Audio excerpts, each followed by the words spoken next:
Hello guys, welcome to నా చిన్న ప్రపంచం ఛానల్కి స్వాగతం. ఈరోజున చికెన్ గ్రేవీ కర్రీ ఎలా చేయాలో చూద్దాం. నా స్టైల్లో జీడిపప్పుని నేను కడిగి నానబెట్టుకుంటాను. అలానే కడిగి నానబెట్టుకున్నాను. ఆయిల్ వేసి ఇవి ఆనియన్ వేగే వరకు ఉంచుతున్నాను. నేను సాల్ట్ ఎప్పుడైనా నేను మీకు చెప్పాను కదా, ఆనియన్ వేగటానికి మాత్రమే వేస్తాను, కర్రీ కోసం ఇప్పుడు వేయను. అది వేగిపోయాక నేను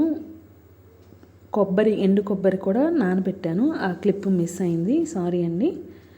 ఇంకా నేను మిక్సీ కొట్టడానికి అని చెప్పేసి ఒక టమాటో కూడా వేసాను. టమాటో ఏంటంటే టేస్ట్ బాగుంటుంది. ఎండు కొబ్బరి, జీడిపప్పు నానబెట్టినవి వేసాను. నానబెట్టడం ఎందుకంటే ఆ గుజ్జు బాగా గ్రేవీగా గుజ్జుగా వస్తుందని అలా చేశాను. నేను నువ్వులు కూడా వేస్తాను. నువ్వులు అంటే కొంచెం బెటర్గా ఉంటుంది కదా, బాగుంటుందని చెప్పేసి ఇవి ఫ్రైడ్ ఆనియన్స్ వేసాను. నేను ఎప్పుడు కొంచెం వేపుకొని ఫ్రిడ్జ్లో ఉంచుతాను, అప్పుడప్పుడు వాడేస్తాను.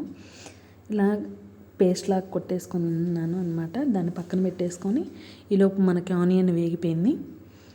ఇందులోకి మనం అల్లం వెల్లుల్లి కొంచెం నేను నూనెలోనే వేపుతాను. మీకు ఆల్రెడీ ఇంతకుముందు వీడియోస్లో మీరు చూస్తున్నారు. మనకు మసాలాలు జీలకర్ర పొడి, ధనియాల పొడి, గరం మసాలా ఇవన్నీ కూడా వేసుకొని 1 సెకండ్ అలా తిప్పుతాను అనమాట. వెంటనే ఉప్పు కారాలు కూడా వేసేసుకుంటాను. నా కారానికి, మా కారం కొంచెం కారంగా ఉంటుంది, గుంటూరు కారం కాబట్టి నేను కేజీకి 4 స్పూన్స్ వేసుకుంటాను.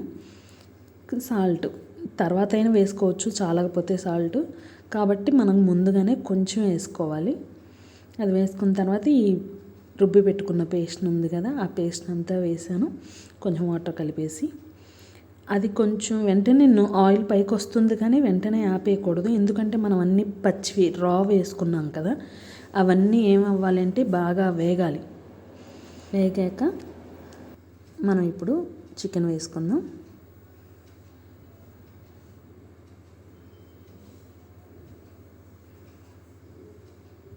చికెన్ వేసుకొని బాగా కలుపుకొని ఫస్ట్ సిమ్లో పెట్టుకుంటేనే మనకి వాటర్ అంతా బయటకు వస్తుంది.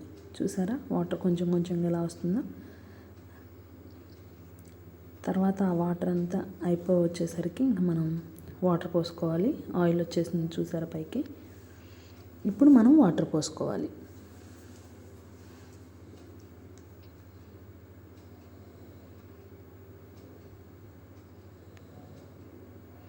ఉప్పు చూస్తున్నాను నేను. ఉప్పు చూడటం ఎందుకంటే కంపల్సరీ మన పెద్ద షెఫ్లైనా సరే ఉప్పు చూడాలి.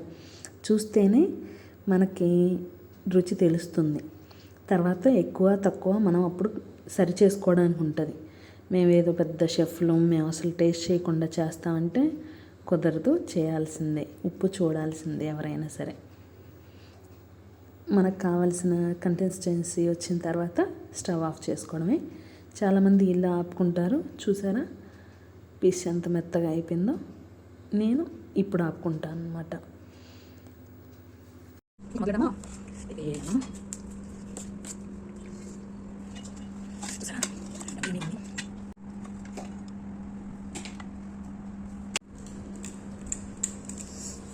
చూద్దాం.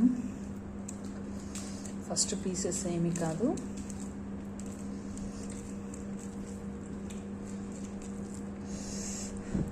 కాలుతున్నాయి.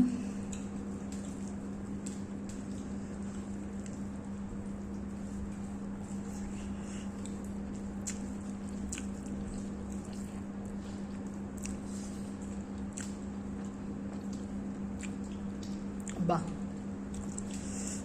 ఎంత కమ్మగా ఉందో, రుచి కరెక్ట్గా సరిపోయింది.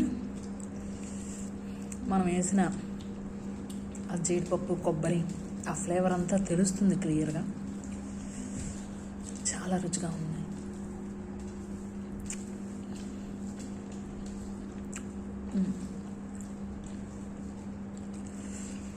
బా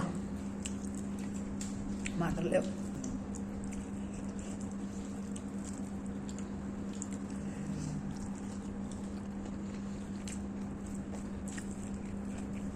ఓకే,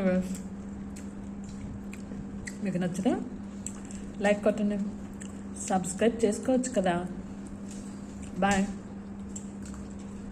మళ్ళీ నెక్స్ట్ వీడియోలో కలుసుకుందాం.